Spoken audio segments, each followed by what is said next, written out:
Hello student, कैसे होंगे आप सभी लोग। मेरी आशा ही आप अच्छे ही होंगे, स्वस्थ होंगे। ओके, तो आज हम क्या जानने वाले हैं, अर्धवार्षिक परीक्षा प्रश्न पत्र। ठीक है, ये जो पेपर हुआ अर्धवार्षिक का, उसका प्रश्न पत्र हम जानेंगे।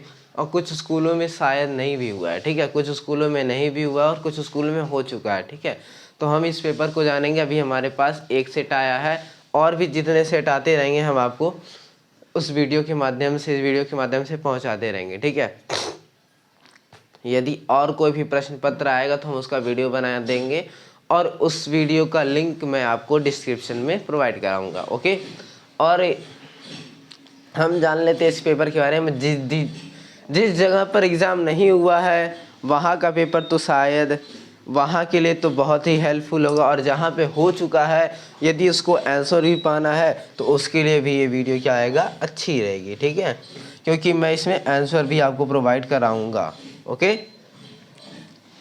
तो सबसे पहले हम जान लेते हैं अर्धवार्षिक परीक्षा प्रश्न पत्र क्लास 12 फिजिक्स, भौतिक विज्ञान के बारे में हम जानेंगे। ठीक है, भौतिक विज्ञान के पेपर को हम आज बताएंगे। तो पहला क्वेश्चन इसमें दिया है, आपको स्क्रीन पे जरूर दिखेगा। पहला क्वेश्चन आपको दिखेगा क्या, कि 8 कूलम ऋण आवेश में विद्यमान इलेक्ट्रॉनों की संख्या बताइए। ठीक है, ऋण आवेश में। तो आपको सिंपल सा क्या करना है, Q बराबर एन वाला फार्मूला यहाँ पे लगा देंगे। पहले वाले फार्मूले करने के लिए Q बराबर एन का फार्मूला लगा दें। आपको एन ज्ञात करना रहेगा तो Q अपॉन ई कर देंगे। ठीक है, ये क्वेश्चन मैंने अपने पहला चैप्टर जब मैंने पढ़ाया था तो उस न्यूमेरिकल में मैंने इसको करवाया था। ठीक है, तो Q अपॉन एन होता है। तो Q का आपको जितनी वैल्यू दी होगी, 8 कूलम दिया है, और ई का क्या होता है 1.6 मल्टीप्लाई 10 की पावर -19। अब इसको आप सॉल्व कर लेंगे, आंसर क्या हो जाएगा, आ जाएगा। ओके, ठीक है, कर सकते हैं आप। माइनस कहाँ चल जाएगा, प्लस में। तो 8 मल्टीप्लाई 10 की पावर 19, और ये दशमलव तो ऊपर भेज देगा 1 0, तो 16 16 25 क्या हो जाएगा 80। तो 5 × 10 पर 19 ये किसका आंसर है, ए वाले का आंसर है। ओके, तो फर्स्ट का पहला नंबर, क का पहला नंबर सही रहेगा। और अगला क्वेश्चन क्या कह रहा है कि किसी एक बंद पृष्ठ n ध्रुव स्थित है। ठीक है, मतलब कह रहा है कि किसी बंद पृष्ठ में कोई n भीतर n वैद्युत द्विध्रुव क्या है, स्थित है। तो बंद पृष्ठ निर्गत कुल वैद्युत फ्लक्स क्या होगा, तो वो क्या होगा, कुल वैद्युत फ्लक्स 0 होगा। क्या होगा, क्योंकि वो बंद पृष्ठ है, बंद पृष्ठ के अंदर कोई वैद्युत द्विध्रुव है, अतः हमारी जो क्या होगी वैद्युत फ्लक्स होगा वो क्या होगा, वो 0 होगा। ओके, तो कौन सा ऑप्शन सही रहेगा इसका, ख का 4th नंबर, मतलब ख से खरगोश वाले का कितना, कौन सा नंबर, 4th नंबर सही रहेगा। ओके, अब अगला कह रहा है एक गोलाकार चालक की त्रिज्या कितनी है, 9 मीटर दिया है, और इसकी वैद्युत धारिता क्या होगी। ठीक है, तो सिंपल सा आपको कुछ नहीं करना, सी बराबर आप लिख दीजिए आर अपॉन के लिख दीजिए। ठीक है, आर दिया आपके पास 9, के की वैल्यू होती है आप जानते हैं 9 × 10 पर 9 होता है। ठीक है, अब देखिए 9 से 9 तो कैंसिल है, प्लस कहाँ चल जाएगा ऊपर माइनस में, तो 10 - 9। ठीक है, इसका मात्रा क्या होता है, फैरेड। ओके, ठीक है, तो इसका मतलब क्या होता है, फैरेड। तो इसका सेकंड वाले का भी कौन सा ऑप्शन सही रहेगा, 4th वाला ऑप्शन सही रहेगा। ठीक है, सेकंड वाले का भी कौन सा ऑप्शन सही रहा, 4th वाला ऑप्शन सही हो गया। ठीक है, अब अगला क्वेश्चन हम करते हैं।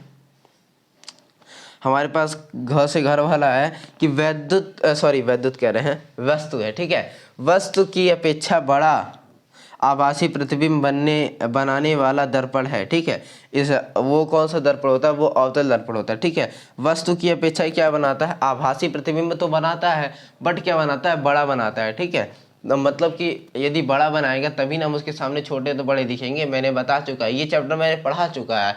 आप प्लेलिस्ट में जाएंगे तो आपको मिल जाएगा। ठीक है, प्रकाश वाली चैप्टर है कि जब भी कोई वस्तु, यदि मान लीजिए हम सपोज करिए खड़े हैं किधर, अवतल दर्पण के सामने, यदि अवतल दर्पण के सामने हम खड़े हैं तो मेरा प्रतिबिंब क्या होता है, बड़ा बनता है। ओके, वस्तु की अपेक्षा। और यदि उत्तल के सामने खड़े हो तो वस्तु की अपेक्षा छोटा बनता है। बस यदि यहाँ पे बड़ा की जगह छोटा लगा देता तो आपका उत्तल हो जाता, लेकिन यहाँ पे कौन सा ऑप्शन सही है, अवतल ऑप्शन सही है। ठीक है, तो इसका सेकेंड नंबर सही रहेगा। अब कह रहा है 5वां वैकल्पी है, 2 लेंस जिनकी शक्तियां 4 डायोप्टर और -2 डायोप्टर हैं, तो क्या होता है, संपर्क में रखे संयुक्त की फोकस दूरी ज्ञात कीजिए। संयुक्त लेंस का मैंने फॉर्मूला बताया ही है। क्या बताया है, देखिए यहाँ पे दो चीज़ें दी हैं। एक तो आपके पास क्या दिया है, P1 दिया है, और एक आपके पास P2 दिया है। ठीक है, तो P1 की वैल्यू आपके पास कितनी दी है, P1 की वैल्यू आपके पास 4 डायोप्टर दी है और इसकी वैल्यू -2 डायोप्टर दी है। इसको क्या कर दिया, आप संयुक्त कर दीजिए। 1/f इक्वल क्या होता है, 1/p plus 1/p1 plus 1/p2। Okay, ये चीज़ें होती हैं। P1 की वैल्यू के पास 4 है, इसकी वैल्यू के पास -2 है, तो प्लस माइनस माइनस हो जाएगा। अब देखिए हर आप समान कर लीजिए तो इसका एलसीएम 4 ही होगा, या फिर आप 3 गुणा कर लीजिए, ज़्यादा तामझाम नहीं करने हैं तो 2 1 करने 2 -4 1 करने 4 और 4 दूनी 8। ठीक है, घटा दीजिए, आपके पास -2/8 आ गया, काट दीजिए 1/4 आ गया, -1/4 आ गया। ठीक है, 1/f बराबर, तो मतलब f बराबर क्या आ जाएगा, -4। ये तो मीटर में हो गया, यदि आप सेंटीमीटर में कन्वर्ट कर देंगे तो आपके पास देख सकते हैं आंसर किस में दिया है, हम देख लें। ठीक,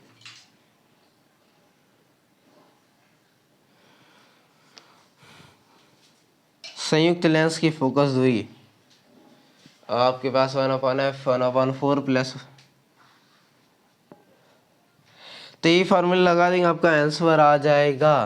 ठीक है, 1 सेकेंड। यदि आप इसको सेंटीमीटर में बदलते हैं, ठीक है, किस में बदलते हैं, यदि आप इसको सेंटीमीटर में बदलते हैं, ये नहीं रहेगा। ठीक है, यदि आप इसको सेंटीमीटर में बदलते हैं तो 100/f कर दीजिए, काट दीजिए, क्या आ जाएगा, 25 आ जाएगा। ओके, 25 सेंटीमीटर आ जाएगा, क्या आ जाएगा, 25 सेंटीमीटर आ जाएगा। Okay, 25 centimetre. तो आपका कौन सा ऑप्शन सही हो जाएगा, यहाँ पे 3 नंबर सही हो जाएगा। ठीक है, तीसरा नंबर। ओके, नहीं नहीं सॉरी, हाँ ठीक है, ठीक है, सही है। ठीक है, आपके पास 25 सेंटीमीटर वाला जो ऑप्शन है, मतलब तीसरा ऑप्शन सही रहेगा। ठीक है, अगला क्वेश्चन कह रहा है विद्युत क्षेत्र की तीव्रता की परिभाषा एवं सूत्र लिखिए। विद्युत क्षेत्र की तीव्रता किसे कहते हैं और इसकी परिभाषा क्या है, उसको आप, ये क्वेश्चन आपको दिखे उसके बाद आपको आंसर भी इसका दिखेगा स्क्रीन पे। ठीक है, आप उसको कर लीजिएगा, इसके बाद आपको आंसर स्क्रीन पे दिखने लगेगा, हम उसमें कुछ है नहीं। ठीक है, अगला कह रहा है विद्युत धारिता की परिभाषा एवं सूत्र लिखिए। वैद्युत धारिता की परिभाषा एवं सूत्र लिखिए। C बराबर Q/V होता है। ठीक है, और यदि इससे आप फार्मूला बनाना चाहते हैं, फार्मूला तो आपको लर्न कर लीजिए, C बराबर Q/V। ठीक है, और क्या, वैद्युत धारिता की परिभाषा आपको बनाना आसान हो जाता है। Q/V है तो कूलम आवेश तथा विभव के अनुपात को कहते हैं धारिता। ठीक है, अब ये तो एकदम शॉर्टकट सा हो गया, और इसका जो परिभाषा वो दिख रहा है होगा। ठीक है, मतलब यहाँ से फॉर्मूले से भी आप बना सकते हैं। ठीक है, C बराबर Q/V होता है तो डायरेक्ट फार्मूला लगाइए, आंसर आ गया। ठीक है, फार्मूला है ही आपके पास Q/V, यहाँ से आप परिभाषा बना सकते हैं कि कूलम मतलब आवेश तथा विभव के अनुपात को क्या कहते हैं, धारिता कहते हैं। काम खत्म हो गया। ठीक है, आंसर। अब विभव प्रवणता क्या होती है, विभव प्रवणता अभी आपको स्क्रीन पे दिख जाएगी, इसका भी आंसर आपको दिख जाएगा। ओके, अगला कह रहा है कि एक माइक्रोफैराडे के 4 संधारित्र को किस प्रकार जोड़ें कि धारिता क्या हो जाए, 1 माइक्रो एफ हो जाए, चित्र सहित भी समझाइए। तो सिंपल सा इसका एक डिफिनेशन है, आपको सिंपल सा जानना है कि 1 माइक्रोफैराड है। ठीक है, 4 ठो रहा है। अब इसको आप किस प्रकार जोड़ेंगे कि आपका क्या आ जाए, 1 आए। तो सिंपल सा आप जानिए क्या, 1/1 प्लस 1/1 प्लस 1/1 प्लस 1/1 कर दीजिए। ठीक है आपके पास। ठीक, कहना क्या चाहते हो तुम, मतलब 4 प्रतिरोध है, इनको किस प्रकार जोड़ें कि कितना है, 1 माइक्रोफैराड आ जाए। ठीक है, तो आपको सिंपल सा क्या बना देना है, चित्र बना देना है।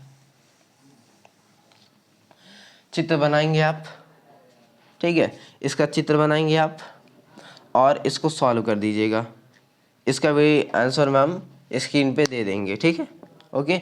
1 माइक्रोफैराड के 4 संधारित्र को किस प्रकार जोड़ें, मतलब 1 माइक्रोफैराड आपके पास संधारित्र C बराबर कितना दिया है, 1 माइक्रोफैराड। आपको लाना कितना है, टोटल 1 माइक्रोफैराड ही लाना। मतलब किस प्रकार जोड़ें कि आपका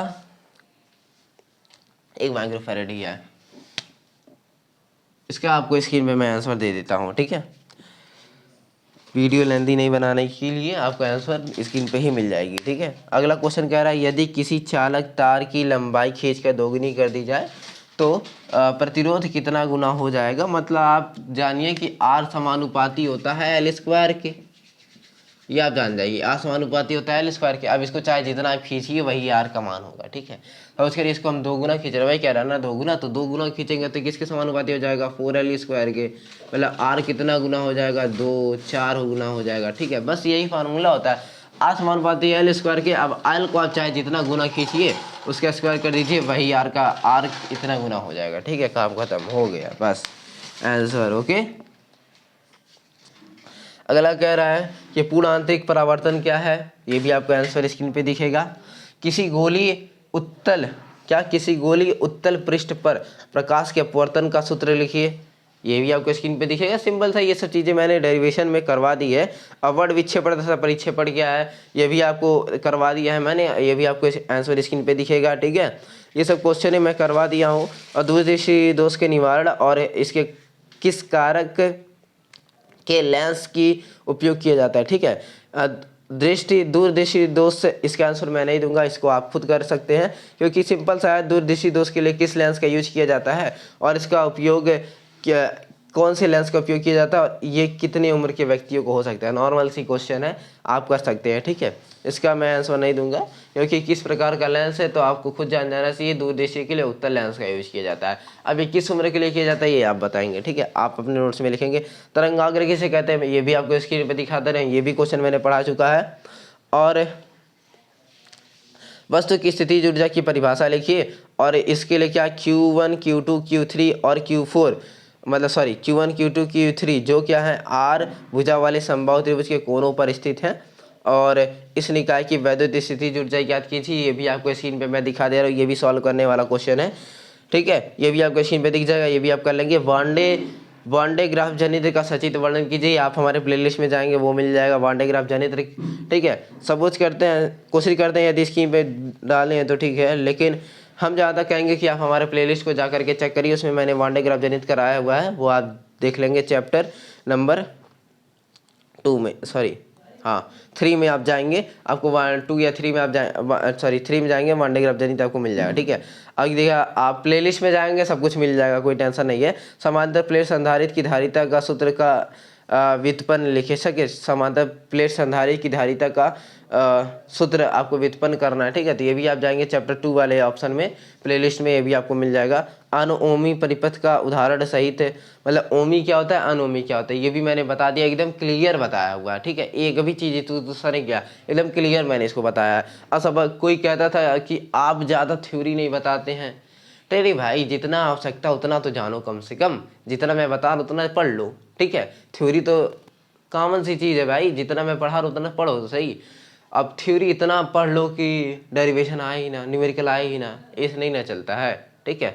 मैंने सब करा चुका है, मैंने इतना थ्योरी लिखवाया जितना कि आप खुद कैपेसिटी बनाए रहे और आप का एग्जाम में भी काम चल जाए, ठीक है। इतना मैंने थ्योरी बनवाया है कि ज़्यादा ताम झाम भरने वाला आवश्यकता नहीं है, ठीक है। डेरिवेशन मैंने नॉर्मल सा कराया है, हर एक डेरिवेशन आप देख सकते हैं, द्वार्षिक की जितनी भी क्वेश्चन आई हैं आप देखिए। यहाँ पे अनुगमन वेग चौथे के 25 वाले में पूछा है कि एक चालक में 6.4 एम्पियर की धारा प्रवाहित हो रही है, इसमें क्या इलेक्ट्रॉन की संख्या n बराबर दिया हुआ है, अनुगमन वेग याद करना है। मतलब v बेस में d जो होता है आपका, ये अनुगमन वेग को इसी प्रदर्शित करते हैं ना, ये आपके पास v और यहाँ पे d, यही होता है आपके पास। इसी को आपको क्या लाना है, इसी का मान आपको लाना है, तो आप लोग इसको फार्मूला से लगाएंगे तुरंत आंसर आ जाएगा, और क्या काम खत्म।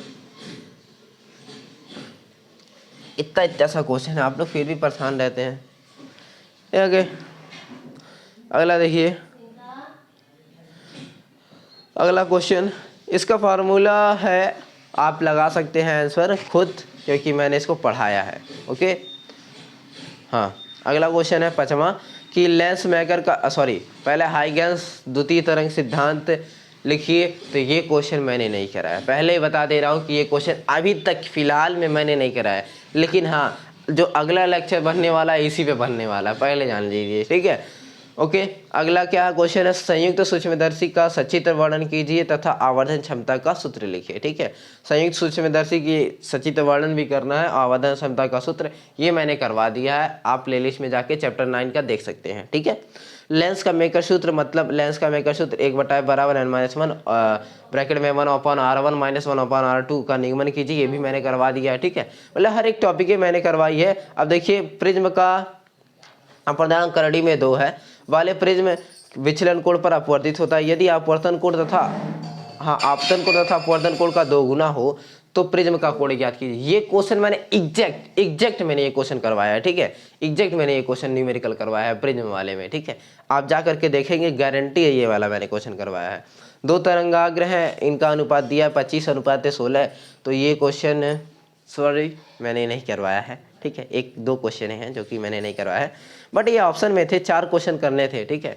4 क्वेश्चन थे, 5 क्वेश्चन दिए थे, तो आप 4 क्वेश्चन मेरा पढ़ा हुआ कर देते तो आराम से पूरी हो जाती, ठीक है। अब क्या 4 क्वेश्चन इसमें भी करना है, सॉरी 4 क्वेश्चन करना है, 2 प्रश्न करने हैं, 3 क्वेश्चन दिया है कि मुक्त इलेक्ट्रॉन मॉडल क्या है, इसके आधार पर ओम का नियम सिद्ध कीजिए, ठीक है। तो मुक्त इलेक्ट्रॉन मॉडल क्या है, व्हाट इज मुक्त इलेक्ट्रॉन मॉडल, तो ये चीज़ें भी आपको क्या करनी है, मैंने करवा दिया है। और इस आधार पर आपको ओम का नियम सिद्ध करना है, क्या ओम का नियम आपको व्युत्पन्न करना है, सिंपल था, मैंने इसको भी करा दिया है, ठीक है। ये चीज़ें मैंने, बहुत ही इंपॉर्टेंट क्वेश्चन था इसलिए मैंने बहुत अच्छे से समझाई ये क्वेश्चन, ठीक है। अगला क्या है कि किसी वैद्युत क्षेत्र द्विध्रुव के कारण इसकी अक्ष पर स्थित किसी बिंदु पर वैद्युत क्षेत्र की तीव्रता से प्राप्त कीजिए। मतलब कि वैद्युत क्षेत्र की तीव्रता का आपको फार्मूला प्रूव करना है, ठीक है। अगला क्वेश्चन क्या है, इसको भी मैंने कराया है। अगला क्वेश्चन, 3 एम्पियर की धारा 5 मिनट तक प्रवाहित होती है, 1200 जूल कार्य करना पड़ता है, इसके वैद्युत वाहक बल ज्ञात कीजिए। तो ई बराबर क्वेश्चन मार्क होता है, यहाँ पे ई की वैल्यू बतानी रहती है, वैद्युत वाहक बल, ओके दैट्स फाइन। ये भी क्वेश्चन मैंने करा दिया है न्यूमेरिकल। और किसी प्रिज्म का, देखिए इस तीनों में से तीनों मैंने कराया है, तो 2 ठो करना था, तो 2 ठो आप आराम से कर सकते थे यदि हमने पढ़ाया है और आप हमसे पढ़ रहे हैं तो, ठीक है। सिंपल सा, मैंने जितना क्वेश्चन कराया पूरा इस अर्धवार्षिक पेपर में आया है, मैंने देखा था, ठीक है। अब देखिए n बराबर sign a plus delta m/2 और साइन a/2, ये भी अपवर्तनांक है, ये भी मैंने करवा दिया है। मतलब एक एक क्वेश्चन मैंने कराया है, ठीक है। अब प्रिज्म का फ्रिंज चौड़ाई का सूत्र W बराबर d lambda upon small d प्राप्त कीजिए, ये क्वेश्चन मैंने नहीं कराया है। सिंपल सा बात है, मतलब 2 क्वेश्चन ऐसी थी पूरे अर्धवार्षिक पेपर में कि जो मैंने नहीं कराई थी। मतलब तरंगाग्र वाला मैंने चैप्टर न छूने के कारण ये हुआ है, ठीक है। तरंगाग्र तक क्वेश्चन आया, मतलब तरंगवत प्रकाशिकी तक का क्वेश्चन ही इस एग्जाम में आया है, ठीक है। मतलब चैप्टर 10 तक, मतलब शुरुआत से इधर से चैप्टर 3 तक लिया गया है और उसमें 2 चैप्टर लिया गया, प्रकाश और तरंगाग्र। मतलब अर्धवार्षिक पेपर के लिए जो सिलेबस है 1 से 3 और 9-10, ये 5 चैप्टर हैं जो कि आपको इम्पॉर्टेंट है अर्धवार्षिक पेपर के लिए, ठीक है। तो बस ये फिजिक्स का पेपर आपका हो गया। अगला सेट भी मिलेगा, अगला सेट भी मैं अपलोड करूंगा, जितने पेपर मिल सकते उतने पेपर अपलोड करूंगा। और प्री बोर्ड की जो जितनी आपको प्रश्न पत्र आई हैं, प्री बोर्ड आ गया है, यूपीएमएसपी पे है, प्री बोर्ड के लिए आपको प्रश्न पत्र मतलब मॉडल पेपर सब कुछ करिए वो है, ठीक है। उसको भी मैं सॉल्व कराऊंगा, बट अपना सिलेबस खत्म होने के बाद, ठीक है। Okay, thank you for watching. मैं अगले वीडियो में, तब तक के लिए जय हिंद, जय भारत।